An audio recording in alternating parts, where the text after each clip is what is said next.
नमस्कार। न्यूज 18 के digital platform पर हैं आप। मैं हूं आपके साथ प्रशांत कटारे और सबसे बड़ी खबर यही है कि प्रधानमंत्री नरेंद्र मोदी आज रात 8 बजे देश को संबोधित करेंगे। दरअसल सीज फायर के बाद या कहें ऑपरेशन सिंदूर के बाद प्रधानमंत्री नरेंद्र मोदी पहली बार जनता से मुखातिब होंगे। जनता के नाम उनका संदेश होगा। जनता को बताएंगे प्रधानमंत्री मोदी की आखिर जो अचीव करना चाह रहा था भारत, क्या उसने वो अचीव कर लिया। पहलगाम का आतंकी हमले का जो जवाब भारत देना चाह रहा था, क्या वो पूरी तरीके से जवाब दे दिया गया है, और क्या कुछ इस ऑपरेशन सिंदूर में हमने अचीव किया है। वो संभव है कि वो सारी बातें प्रधानमंत्री नरेंद्र मोदी अपनी इस बातचीत में या इस संबोधन में हो सकता है आज रात 8 बजे जरूर रखें। इतना ही नहीं, आपको ये भी बता दें कि इससे पहले 11:30 बजे 10 मई को पाकिस्तान के जो प्रधानमंत्री हैं शहबाज शरीफ, उन्होंने देश को संबोधित किया था और अपने संबोधन में पाकिस्तान की इस ऑपरेशन में पाकिस्तान की जीत बताया था। लेकिन वास्तविकता हम सब जानते हैं, आप भी जानते हैं कि दरअसल हुआ क्या था। पहलगाम आतंकी हमले के बाद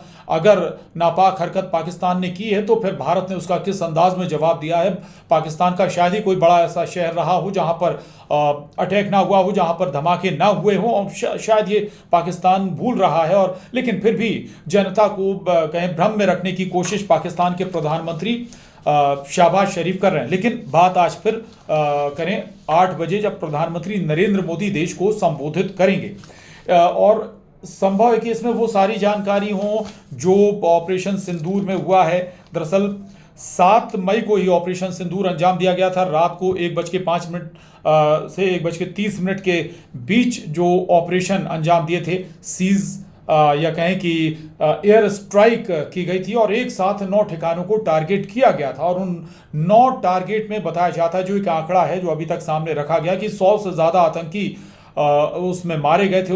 उस एयर स्ट्राइक में 9 जगहों पर जो टारगेट किए गए थे, जो प्रतिष्ठान थे आतंकियों से जुड़े हुए, लॉन्च पैड थे या फिर ट्रेनिंग सेंटर्स थे या फिर कैंप थे, आतंकी कैंप, उनको ध्वस्त वहां पर किया गया था। और इतना ही नहीं, जो बड़ी बात इसमें निकलकर सामने आई थी, इसमें कई बड़े जो आतंकी थे उनको मौत के घाट या कहें कि उनका सफाया हो गया था। जो बड़ी घटनाओं से जुड़े रहे, कंधार हाईजैक कांड से जुड़े रहे, जो मुंबई आतंकी सीरियल ब्लास्ट से जुड़े रहे, ऐसे कई आतंकी इस जो एयर स्ट्राइक हुई थी उसमें मारे गए थे। कुछ के जो महत्वपूर्ण हैं उनके नाम भी आपको बता देते हैं। इसमें अबू जुंदाल शामिल है। इसके अलावा हाफिज मोहम्मद जमील का प्रमुख नाम है, मोहम्मद यूसुफ अजहर, इसके अलावा मोहम्मद सलीम घोसी साहब और मोहम्मद हसन खान।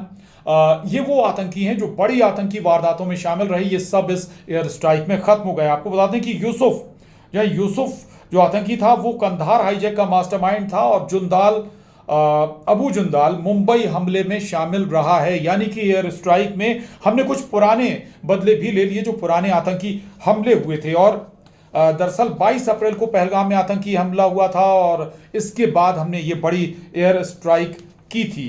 हालांकि लगातार दोनों देशों के बीच तनाव भी बना रहा, और उस तनाव के बाद फिर सीज फायर वाला हालात भी बना, यानी सीज फायर भी हुआ। लेकिन पाकिस्तान ने सीज फायर के कुछ ही घंटे बाद फिर से सीज फायर को तोड़ दिया था, और करीब 8 बजे के बाद उसने एक बार फिर से, यानी 5 बजे अगर सीज फायर हुआ 10 तारीख को, तो 8 बजे फिर से पाकिस्तान ने कुछ ड्रोन के जरिए भारत के कुछ शहरों पर अटैक करने के प्रयास किए थे। हालांकि इसका भी मुंह तोड़ जवाब भारत ने दिया था, और बेहद ही सख्त और तगड़े अंदाज में भारत ने उसका भी जवाब दिया था।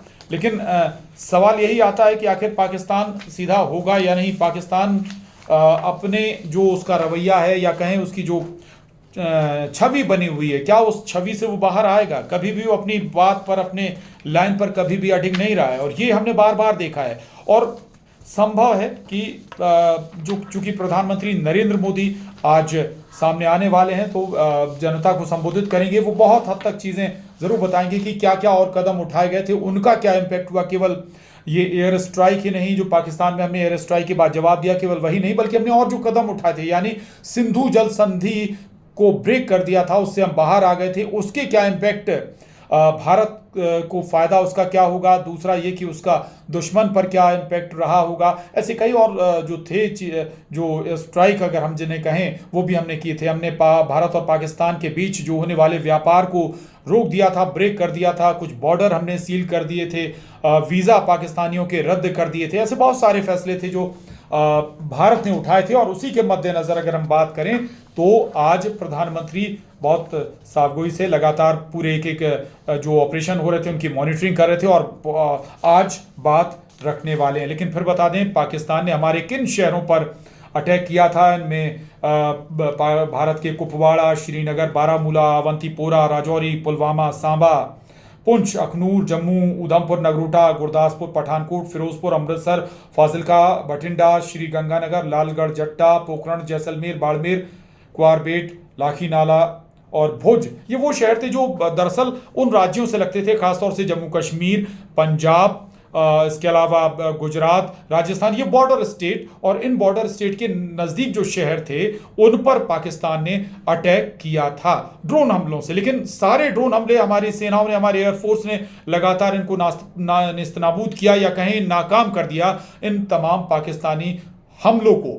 लेकिन जब भारत ने पलटवार किया था, यानी भारत के टारगेट पर थे लाहौर, भारत के टारगेट पर था रावलपिंडी, कराची, सियालकोट, वो शहर जो बहुत महत्वपूर्ण थे पाकिस्तान के नज़रिए से, यानी लाहौर या इस्लामाबाद तक भारत ने अटैक किया, यानी पाकिस्तान की जो राजधानी है वहां तक अटैक करके बता दिया था कि आप कहीं भी सुरक्षित नहीं, आपकी राजधानी भी सुरक्षित नहीं अगर भारत चाह ले तो। जी हाँ, तो ये जो हमने किया है, संभव है बहुत कुछ आज प्रधानमंत्री नरेंद्र मोदी अपने देश के नाम इस संबोधन में रखें, तो इंतजार करिए रात 8 बजे का। नमस्कार।